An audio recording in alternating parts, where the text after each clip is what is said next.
Salam sejahtera, terima kasih karena bersama dengan saya di Nazilin Unity Channel.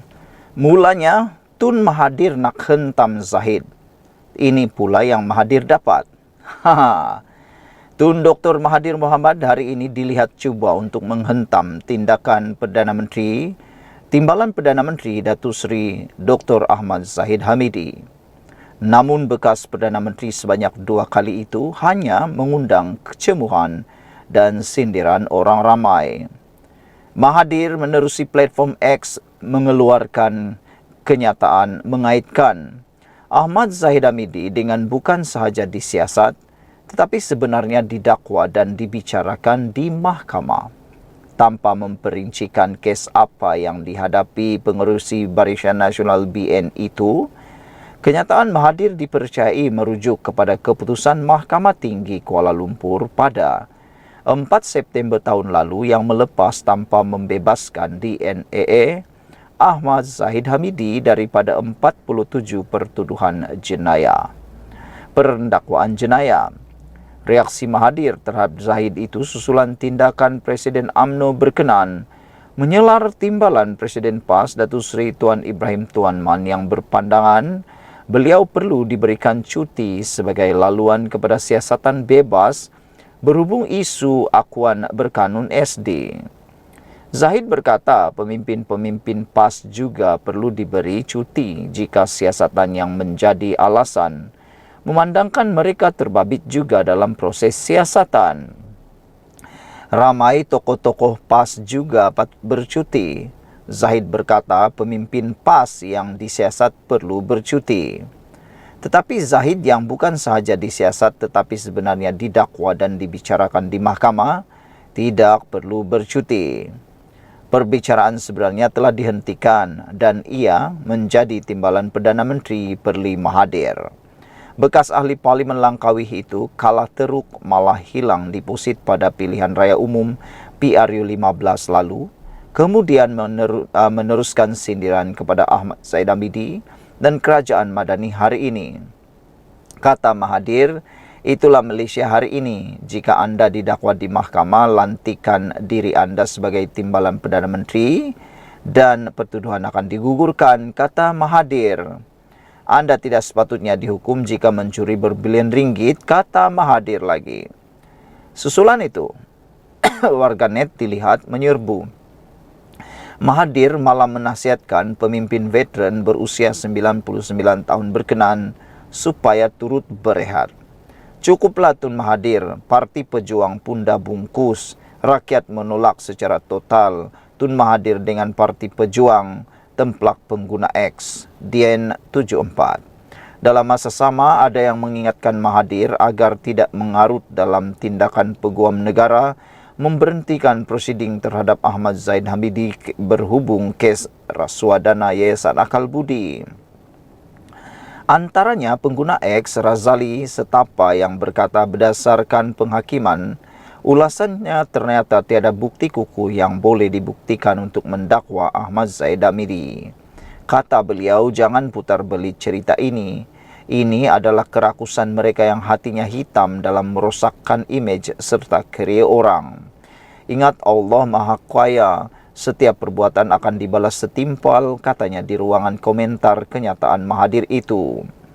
Tidak kurang juga mempersoalkan bekas pengerusi Parti Pribumi Bersatu Malaysia Bersatu berkenan mengenai ucapan takziah kepada keluarga pengendali laman web Malaysia Today Raja Petra Kamarudin. Kata mereka, Raja Petra meninggal dunia, takkan tak ada ucapan takziah apa-apa ke soal seorang netizen pula. Sekian dulu untuk kali ini, jangan lupa tinggalkan komen anda. Salam sejahtera, terima kasih kerana bersama dengan saya di Nazilin Unity Channel. Sekali lagi, Anwar Ibrahim buktikan beliau bukan Perdana Menteri yang cakap saja.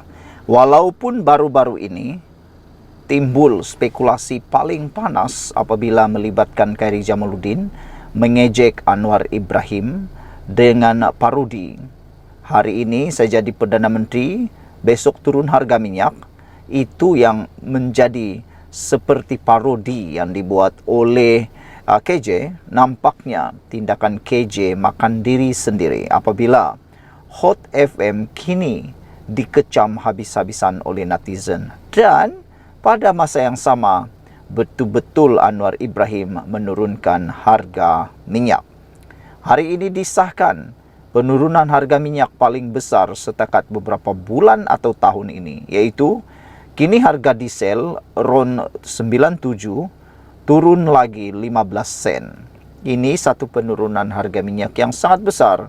Jika ditambah dengan penurunan sejak beberapa minggu yang lepas, sudah mencecah hampir 30 sen.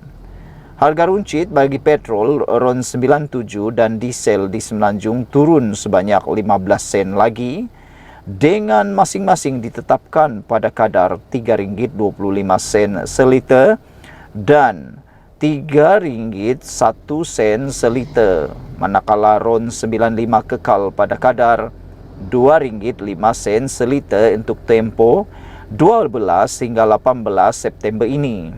Bagaimanapun, harga runcit diesel di Sabah, Sarawak dan Labuan kekal pada paras RM2.15 seliter. Kementerian Kewangan MOF menerusi satu kenyataan berkata, pengurangan harga runcit kedua-dua jenis bahan api itu selaras dengan penurunan harga pasaran minyak mentah dunia dan pengukuhan nilai ringgit. Sejak 8 Ogos lalu sehingga kini, kerajaan telah menurunkan sebanyak 34 sen seliter bagi harga runcit diesel di Semenanjung, manakala harga runcit petrol RON 97 turun 22 sen, kata kenyataan itu. Menurut kenyataan itu lagi, penetapan harga runcit produk petroleum secara mingguan adalah menggunakan formula mekanisme harga otomatik APM. Kerajaan akan terus memantau perkembangan pasaran dan menyelaras harga dengan mengambil kira pergerakan harga pasaran minyak global dan menyokong kestabilan harga bagi memastikan kebajikan dan kesejahteraan rakyat terus terpelihara, katanya lagi. Pada Jun lalu, kerajaan mengumumkan harga diesel dijual pada RM3.35 seliter di semua stesen minyak di seluruh Semenanjung, susulan dasar penyesaran subsidi sebagai satu langkah mengukuhkan fiskal negara dan membentras penyeludupan bahan api itu ke luar negara. Diucapkan tahniah atas tindakan luar biasa PMX Kerajaan Madani ini.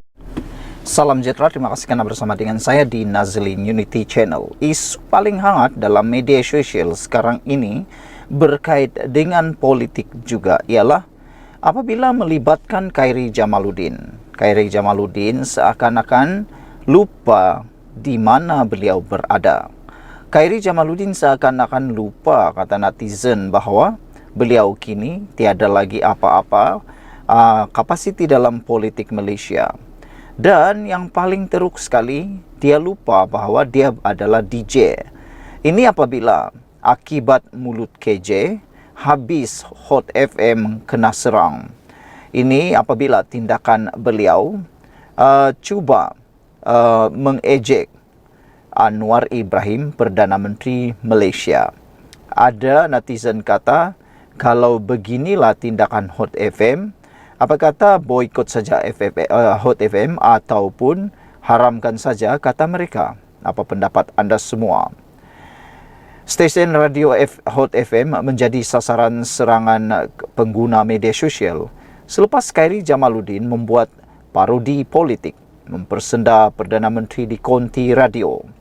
Stesen radio milik Media Prima Audio MPA itu melantik KJ sebagai salah seorang penyampai radio bersama-sama dengan Farah Fauzana, AJ dan Johan. Dalam satu hantaran rakaman berdurasi 38 saat, KJ mempromosi dirinya untuk diundi sebagai penyampai radio popular Anugerah Bintang Popular BH ke-36. Dia kemudian mengajak orang mengundinya dengan meniru gaya percakapan Datuk Seri Anwar Ibrahim ketika menjanjikan minyak turun 16 tahun lalu, iaitu pada 2008. Sedara-sedara, hari ini saya menang, esok kita makan ramai-ramai, katanya sambil disaut-sorakan dan gelak ketawa dari Johan dan Era dari Farah Fauzana. Video itu difahamkan telah pun diturunkan dari Facebook rasmi stesen tersebut. Namun ia telah tersebar di media sosial dengan ramai meluahkan rasa tidak puas hati kepada Hot FM. Menurut warganet, mempersenda Perdana Menteri ke-10 di konti radio sepatutnya tidak boleh berlaku kerana stesen radio adalah platform hiburan yang tidak wajar ada kecenderungan politik. Kata mereka, tiada siapapun akan marah jika KJ membuat parodi politik di platformnya sendiri iaitu Keluar Sekejap. Tetapi membuatkan ramai kurang senang apabila stesen radio dijadikan tempat mempersenda Perdana Menteri. Sekilas pemerhatian Harapan Daily, tidak pernah lagi mana-mana stesen radio dalam negara yang mempersenda Perdana Menteri Malaysia. Sehingga kini beberapa poster boykot Hot FM digerakkan pengguna media sosial, namun ia tetap belum di tahap parah. Setelah berita ini dibacakan, stesen itu masih belum mengeluarkan sebarang kenyataan. Sekian dulu, kita jumpa lagi. Tinggalkan komen Anda. Salam sejahtera, terima kasih kerana bersama dengan saya di Nazilin Unity Channel. Bersatu, Muhyiddin Yassin kini dalam kritikal. Manakan tidak? Kelihatan sekarang, PAS seolah-olah bakal mengambil alih kepimpinan Perikatan Nasional. Dengan pendedahan seperti ini, nampaknya Muhyiddin Yassin Parti Bersatu sudah tidak mempunyai tempat taring lagi untuk menunjukkan kepimpinan dalam Perikatan Nasional. Mau bercakap untuk Muhyiddin Yassin menjadi Perdana Menteri buat kali kedua, itu kini seakan-akan menjadi mimpi yang tidak akan tercapai lagi. Karena PAS sekarang sudah mempunyai senarai calon Perdana Menteri yang boleh dikata layak dan memang boleh diangkat. Rata-rata penganalisis politik meramalkan Muktamar PAS kali ke-70 yang bermula hari ini akan membangkitkan isu PAS mengambil alih kepimpinan Pakatan Pembangkang Perikatan Nasional PN. Ahli Majlis Profesor Negara Azmi Hassan berkata, waktu untuk PAS mengambil alih jawatan Ketua Pembangkang sudah tiba. PAS perlu menggunakan strategi untuk mendapatkan jawatan tersebut, memandangkan Bersatu berdepan masalah dalaman dan presidennya mempunyai kes di mahkamah, katanya kepada lapor FMT. Ketua Pembangkang sekarang ialah Datuk Hamzah Zainuddin yang juga adalah Setiausaha Agung Parti Bersatu. Perikatan Nasional diketuai oleh Presiden Bersatu Tan Sri Muhyiddin Yassin yang berdepan tuduhan di bawah akta hasutan kerana mempersoal kewibawaan agung ke-16 dalam pelantikan Perdana Menteri ketika kempen pilihan raya negeri kecil Nenggiri. Penganalisis Zairini Azmi dari Universiti Sains Malaysia juga senada dengan Azmi dalam isu ini. Muktamar PAS ke-70 berlangsung mulai hari ini sehingga 15 September di Kerdau, Temerloh, Pahang. Saudara-saudara sekalian, dengan pendedahan dan juga pembongkaran seperti ini, nampaknya Parti Bersatu kini dalam bahaya besar. Kalau benar PAS mengambil alih kepimpinan dalam Perikatan Nasional, maka makin bahaya dan makin tergugatlah kekuatan Parti Bersatu. Buktinya ketika pilihan raya Nenggiri, calon pada Parti Bersatu adalah seakan-akan ditentukan oleh PAS. Senarai calon yang dicalonkan oleh Parti Bersatu telah ditolak oleh PAS dan dicalonkan pula calon daripada PAS yang celup. Itu belum PAS mengambil alih kepimpinan Perikatan Nasional. Bayangkan kalau PAS sudah mengambil alih kepimpinan Perikatan Nasional, sejauh mana Parti Bersatu masih mampu bercakap dan sejauh mana Parti Bersatu masih boleh bernafas. Yang pastinya, kepimpinan Muhyiddin Yassin kini mula dipersoalkan. Seakan-akan beliau sudah tidak lagi relevan. Yang pastinya, adakah Hamzah Zainuddin yang akan mengambil alih pula kepimpinan daripada Muhyiddin Yassin? memandangkan Muhyiddin Yassin sekarang ini dalam bahaya berkait dengan tuduhan akta hasutan kerana mempersoal kewibawaan agung selain daripada kes-kes mahkamah beliau yang lain. Sekian dulu untuk kali ini, tinggalkan komen Anda.